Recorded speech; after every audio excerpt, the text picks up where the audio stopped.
Hello and welcome back to the Impossible Entrepreneur podcast. I'm architect Anna and I'm an entrepreneur on a mission to do the impossible. And in this episode, we're going to be talking about life architecture 101. So, what is that? How can you use it to actually design the life you want? And I honestly had way too many ideas for this subject today. So, I've got a lot of notes and I'm going to kind of hop around and I do this in some very basic ways, but also in some quite extreme ways. So we're going to go through, we're going to start basic and work our way up, and also how you can use AI if you are really working on building the life of your dreams and you want to start building out your life architecture. So, first of all, what is life architecture? I'd say you can break it up into a couple different categories. One's going to be your goal, like what is your vision for your life? What are your blueprints for the life that you want? Two would be your physical space, so the physical architecture that you live in, because it can really impact your psychology on a day to day basis. And then the last one would be kind of like your structure of how you do things on a regular basis. So that might be your timeline, that could be how you budget things, that could be how creative you are, um, all of those. So when we're working with life architecture, three different categories. When we're starting with like goals and vision, if you've been listening to the second season of the Impossible Entrepreneur podcast, hopefully you feel more confident about clarifying your goals and then starting to map out how you can actually start to achieve them. And again, I've done this in some crazy ways. So the reason I find life architecture so interesting is because I've been doing it from a really young age. Like I planned out like a 60-year plan when I was younger, and I'm on track. Like I'm working on it.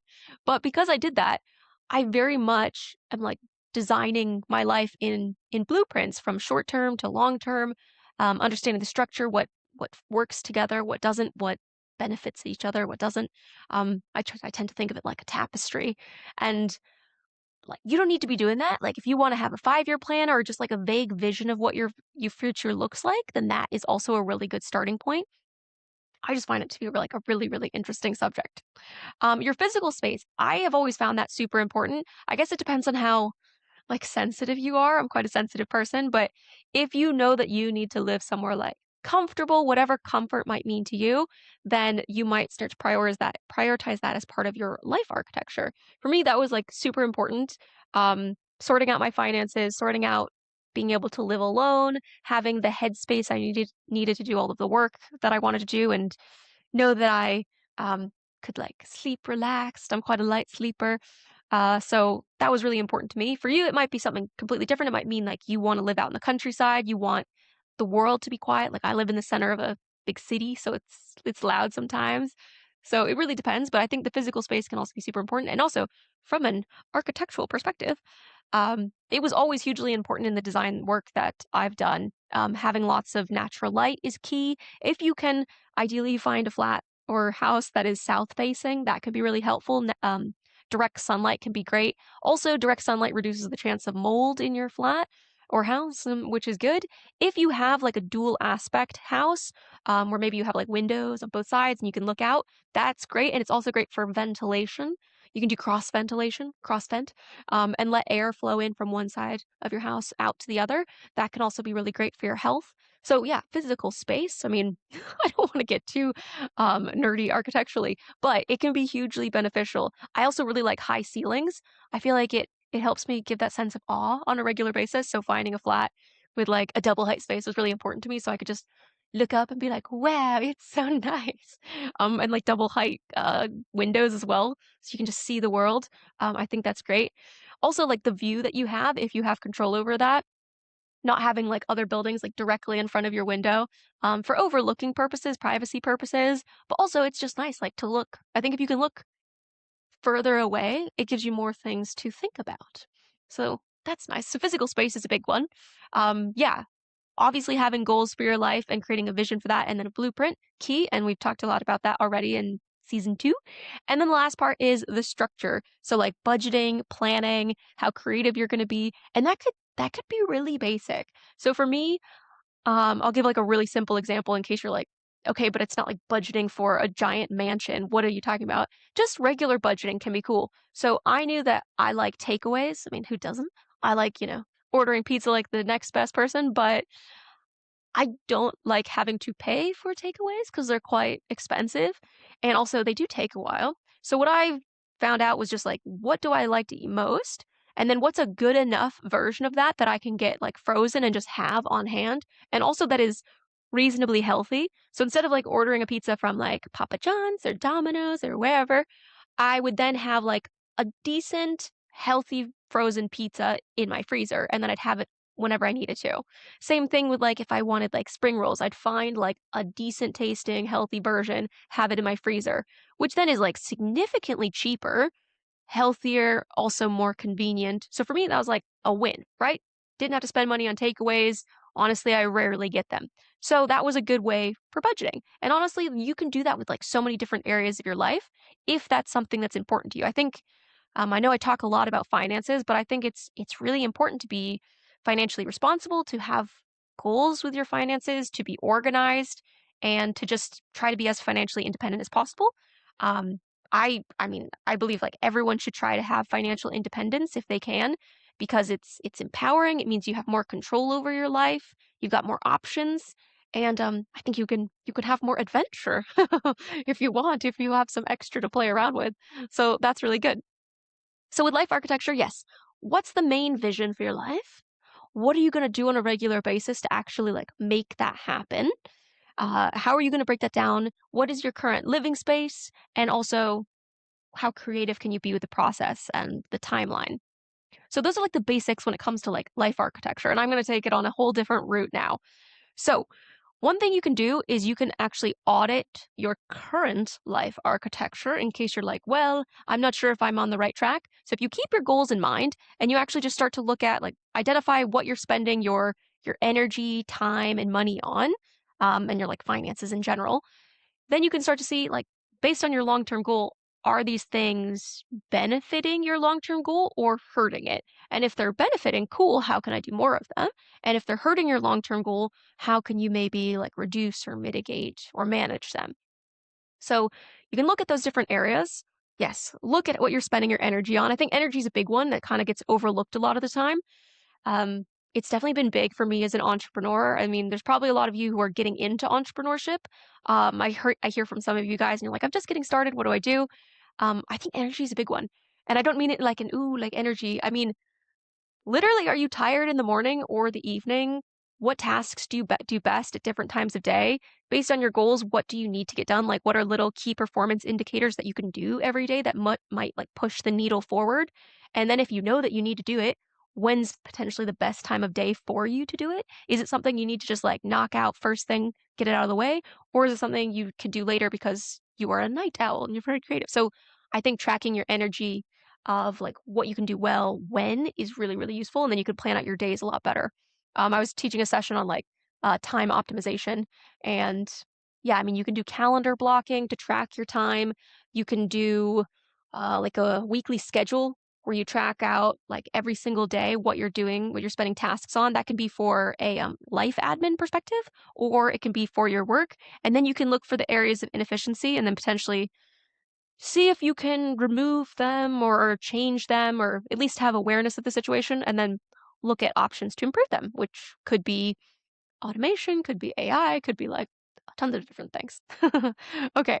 And then once you've audited your life and you're like, cool, that's what I'm spending my time, energy, and money on. Is that good? Is that bad? Then you can, determine whether that suits your why.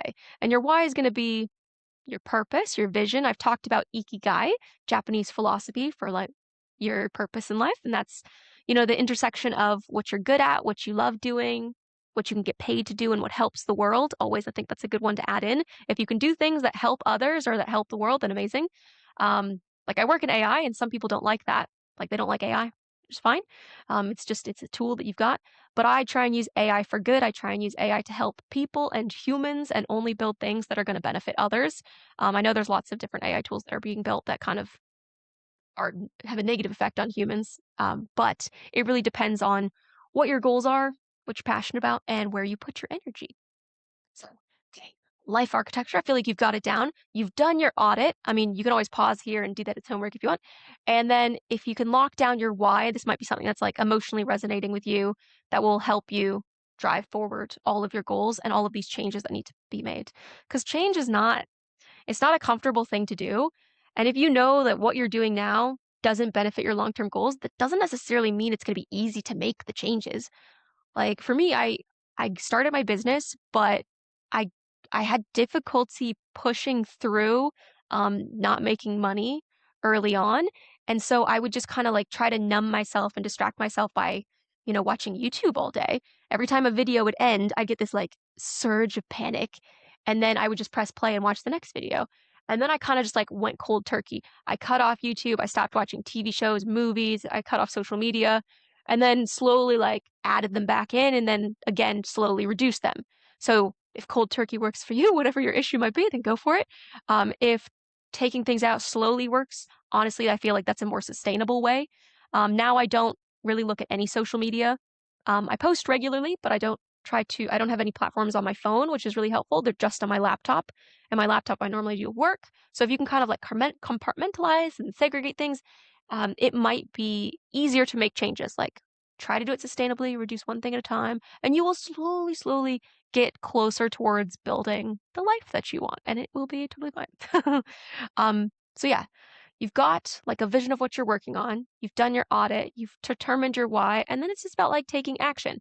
And in the last episode, we talked about non-negotiable action. So it might be like action that you take every day that you can't negotiate with yourself. You just gotta do it because you know it's good and you've locked it in. It's a non-negotiable. But that action is going to help build towards your goals in the long run. And that could mean a lot of different things for a lot of different people. But I think if you want to be successful really fast, like there are outliers and that does happen, but I think the fastest way to actually be successful is the slow way. Is the slow way. There's so many people that if you think about like fad diets for example, there's so many people who will try a diet, like fall off the wagon after like a week, 2 weeks, and they'll try all these different diets, right? And maybe they'll do that for a year, 2 years. Whereas instead, if they had just done a bit of consistent working out every day, a little bit of exercise, tried to like make their meal intakes a bit more sustainable, then they probably would have reached their goals much faster. So I feel like the fast way is the slow way. And if you're designing a life, you just got to know like your timeline, it just might be a while. And of course, that's easy for me to say because I like planned a 60-year plan when I was 17, but things take time. And yeah, the fastest way is going to be just putting in that consistent daily effort. I know it's not easy. I know it's not fun. But if you need someone to encourage you and push you a little bit, I'm here. I've got you. You can do this. Okay. And oh, one thing I really like is I like doing monthly reflections. So it's good to have these goals. It's good to be consistent. It's good to do the hard work. But I think it's also important to check in with yourself. And that's going to be both your wins and your challenges. If you're someone who is constantly just pushing yourself nonstop, trying to achieve things, but you're not really like enjoying your life, you're not celebrating your successes, I feel like you're missing, you know? And I was like that. Like I very much just kept pushing like for years and years. And people would ask, like, are you happy? Do you enjoy your life? And I was like, I'm making progress. I'm doing things. But that doesn't necessarily equal happiness. So monthly reflections are a really easy way just to kind of like give yourself a little pat on the back. What were your wins? What were your challenges? In the first season of this podcast, The Impossible Entrepreneur, I did that every month. I would be like, here are all the wins. And then like once I actually looked through my calendar, it felt like quite a long list. But if I hadn't done that every month, I wouldn't have realized. I was like, oh, well, look at all the things I did. That's great. Because it's easy at the end of a year. If you've made a lot of progress, you're like, whoa, that's a massive transformation. You don't actually look at all the micro moments that led to that. And I feel like if you don't appreciate the micro moments, then you're less likely to keep doing them. I heard another speaker talk about this, and they were like, if your life is no longer looking as good as it was, what have you stopped doing that you kind of like took for granted? If you used to like go for a 15-minute walk in the morning, but then you stopped doing that, maybe add that back in. Is there anything that you have changed because you're like, oh, whatever, everything's fine now. I can stop doing that. And then because you stopped doing it, it meant that your systems kind of started to break down. So like you and I are like human operating systems. We have different ways, and it's going to be different for all of us, how we operate well. Like how much sleep do you need? What kind of food do you need? How much exercise do you need? What kind of social interactions? And if you know that, you can very much like systematically design that as part of your day and your week and your month so that you can be the best version of yourself. So, anyways, it's just something that you could do. So, yeah, monthly reflections, wins, challenges. I'm gonna have you do that for yourself. What was your biggest win and challenge for the last month? Let me know. I mean, let yourself know. Write it down. At least celebrate yourself. Give yourself a pat on the back. What was your biggest win from the last month? Okay. For me, my biggest win and my biggest challenge was the same thing. I had major surgery. I had reconstructive ACL surgery on my left knee with a hamstring graft. Youch. But it's been almost 8 weeks now that I'm recording this. I'm doing another batch recording today, and I am almost walking without crutches. I know that's like 8 weeks feels like a long time. So I'm really proud of how far I've come in my physical recovery. I'm not on painkillers anymore because like painkillers are crazy after surgery. Anyone who's had surgery, you probably know. But yeah, it was really challenging, obviously. Like the first, I'd say 10 days were definitely the worst. But this is something that I've needed for the last like 6 years. So I'm glad I finally did it. And probably in a month or two, I'll be able to do things that I haven't been able to do for 6 years. Like when I'm able to run again, I haven't been able to run in years because of my knee. And I'm not like I'm quite young-ish. So it's disappointing if all you can do is walk, you know? And I know we all have like different abilities. I used to be someone who would do all different types of sports, like swimming, tennis, skiing, all different types of martial arts, soccer, football. Um, I damaged it during rugby, but yeah, lots of different things and stunts in the film industry, and I haven't been able to do any of that in a long time. And so this was a really important thing as part of my goal for this year and my long-term goals of my health to get this taken care of. So yeah, definitely the biggest win, massive, needed to get done, but also challenging, learning how to walk again, being able to go upstairs, all of those things. If you've ever had surgery, you know. If you've ever had any type of injury, you know. So, anyways, biggest win, biggest challenge. So, what is yours? Write it down. And also, if it was a challenge and you overcame it, also a win. If it was a challenge and you haven't overcome it yet, what can you learn from it? How can you reframe it to be something that might be useful? If you're looking at like your entire life design, like you're designing your whole life, there are going to be setbacks. There's going to be bumps in the road. There's going to be things that get in your way. And I think if you can find a way that works best for you to not just overcome them, but like celebrate all these things, and like life will throw garbage in your face many times. And if you can find a way to be, I don't know, closer to okay with that, or at least find how it might benefit you with lessons learned and skills gained. Maybe it's you got more resilience from that terrible situation, right? It could be something like that. If you can shift your mindset towards that, then like designing a whole life doesn't feel as hard because whatever challenges you face, whatever setbacks get in your way, you will overcome them and you will find a way through and you will only get stronger throughout the entire process. So there you go. Dove into like a little motivational speaking. And now onto life architecture with the next level with AI. And this is where it's going to get a little crazy. Like I said, I had a lot of thoughts on this episode. I was like, I'm going to throw them all at them. It's going to be great. Okay. So one thing that I've been looking at recently is how to use AI in a lot of different ways to kind of have your own like AI brain, AI clone, AI chief operating system, whatever you want to call it. Oh, AI chief of staff is another one I've heard. Whatever it might be, there's going to be like simpler ways to do that and more complex ways to do that. A lot of them, they're going to get better and better the more data you give them. So the more information you have about yourself, like your goals, how you work, what your energy levels are, all the things we've already talked about in this episode, then you will be able to feed that into it and it will be able to do some really interesting things. So the first part, all still really valuable. Note all that down. Data. You now have cool data. One of the things that I've done in a really easy way that you could mirror in some way on maybe like a smaller level if you want, unless you want to go like, if you want to go ham, go for it. Was the first 300 episodes of this podcast, I transcribed all of them. I mean, like AI transcribed them. And then I put them all into a notebook in Google Notebook LM. And then I have that as like a giant knowledge hub of all of my episodes. In a simple way, it's static. So I can ask it questions about any episode like, oh, did I talk about this thing? what did I share on this topic? Do I have any cool ideas on this? Of course, I can use it for personal development and critique analysis. So, like, can you look at my blind spots and all of that? Sure, it can do all of that, but it is a static place with data. You could have more advanced AI systems where then they can use that to then make decisions for you. Very advanced. Or you can use it to connect to other systems. So it's like that kind of acts as your context, your memory, and then you would use that to then inform other things. So maybe it's still static, you ask it questions, but because it has so much information about you, kind of like a large language model has about the world and history, you would then be able to develop a lot of your ideas and design for your life, right?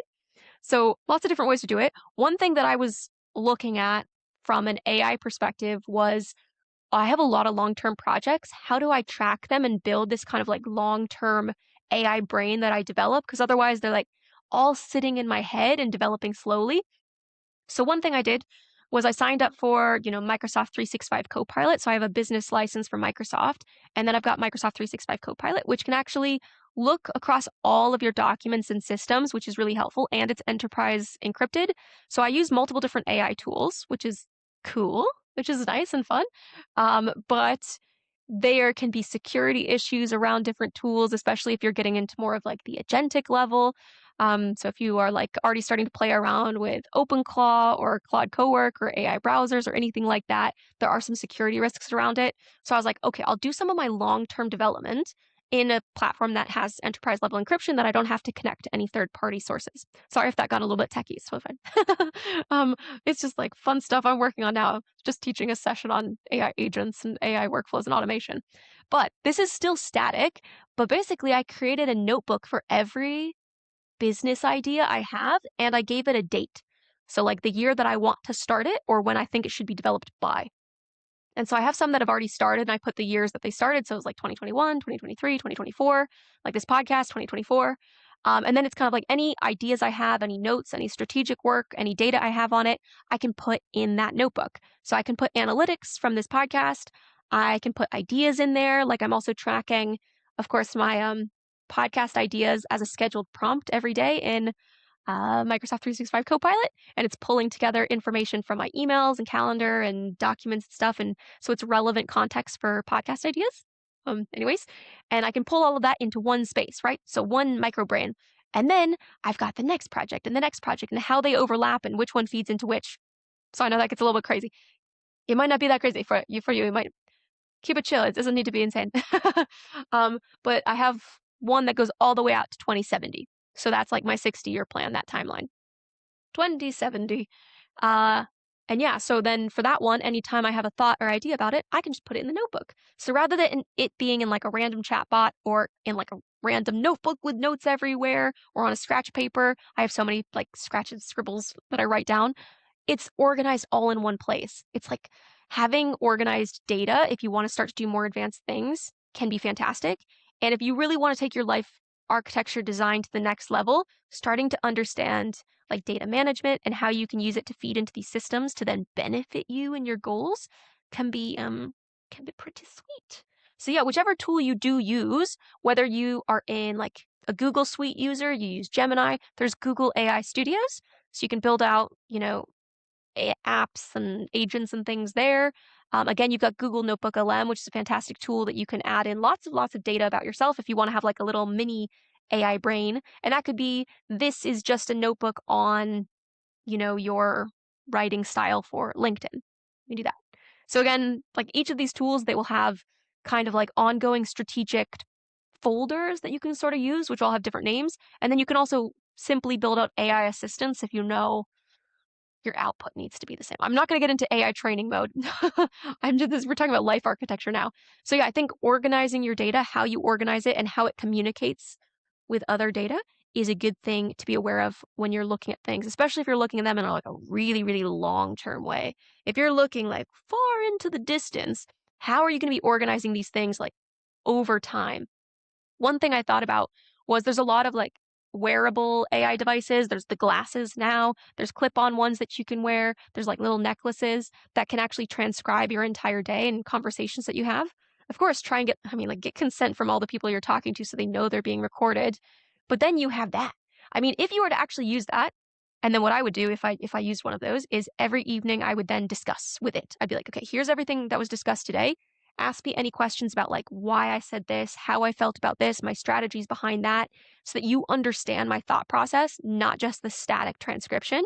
And then that would take it to a whole new level. So I would then be able to feed that plus the report into the system. And then if you really compiled all of that over time, in like 40 years, you could have perfect recall. You could be like, what was that conversation that I had with that person in like March 2022 in London at that restaurant? And it'd be like, oh, do you mean this person that works for this company? And you'll be like, yep, that one, that one. So really, depending on what level you want to go to, there's so many levels. This is like crazy. I'm not even there. Crazy levels. Like if you want to actually have like your own like AI clone brain, you can do that. I've seen some really cool, AI chief of staffs that are connected to different chatbots that have like all the context and memory and instructions for how they're meant to perform different tasks. They can review a lot of content. So if you're also building out like a bunch of AI assistants or things or AI agents as a solo entrepreneur trying to do some crazy stuff, which I support, then yeah, you potentially have like an AI at the very top that has all the context and memory that can review the output of your other AI systems. Right? That's what we're talking about. We're going to get to that level. Honestly, who knows? Could be there in like 12 months. It'll be crazy. Honestly, as soon as I learn and test this stuff, I will share it with you. Like I'm learning and testing AI agents right now and AI workflows, share it with you. Ta-da. The more I test, the more I'll share. But yeah, one of my goals is to definitively prove, I mean, it's already proven, but to definitively prove that you can absolutely be a solo entrepreneur and run a 7-figure plus business. And I'm talking like making more than $1 million a year as a singular person. That includes all the marketing, all the sales, all the product, all the delivery, everything, customer care, everything. How, right? Very complicated. It's hard for one person to have all those skill sets individually, but then to have it at that scale, delivery, and operation, it's very challenging. But once you work AI into the system, really a lot becomes possible. Again, it's about smart systems, about understanding your data. So starting with the basic data, back to the beginning of this episode, what are your goals? What's your vision? What's your blueprint for your life? What would you like to achieve? And then like where you are now from a physical perspective, because sometimes it's good to anchor it there. Where do you want to physically be by that timeline? And then what is the timeline? How are you going to get there from a creative perspective? What's your budgeting? What are your finances? What are your thoughts? What are your energy levels? How are you spending your time, energy, all of that? So I know it's a bit of a ramble of an episode, but hopefully it was interesting. I mean, sure, I'll just say this one thing. So the way that I organized my Copilot notebooks was by historical and like some ongoing projects, and then current developments within this year's annual goals. So like 6 to 12 month goals, and then near future business ideas and goals. So that's like 24 months, in case any of this is helpful for any of you guys planning on doing this. And then future business ideas and goals. So that's kind of like 5 years. And for me, those are on a really tight timeline to try and reach that 5-year goal. So we'll see. And then I've got my like long-term projects, and those ones are 10 to 50 years timeline. So really it depends on what you're doing, how far you think into the future. If you think centuries or decade, weeks, months, years, decades, centuries, millennia, entirely up to you. So life architecture, there you go. You've got the 101. And up next, we will be covering keeping up with AI. I know, literally, it's like, how? How do you keep up with AI? There's so many crazy things going on all the time. So talk about some strategies that I have for keeping up with AI, trying to keep up with 4 different AI systems. So the Google systems, the Copilot systems, Claude, and ChatGPT, as well as like a bunch of other things going on in the AI world. How to keep up with all of that. You don't need to do that, by the way. You just need to stick with one and focus on how it is specifically beneficial for you. And that's it. That's good. You're just good to start there. But how do you keep up with it in general? How do you stay on top of things? What you should focus on, what you shouldn't even worry about. Gonna break it down in the next episode. So I will see you then. And of course, if you have any questions, please reach out to me. I've got like my free community group linked in the description of the podcast. So I try and share like a valuable resource there every week and answer people's questions and just give whatever support I can. So good luck, and I'll see you in the next episode.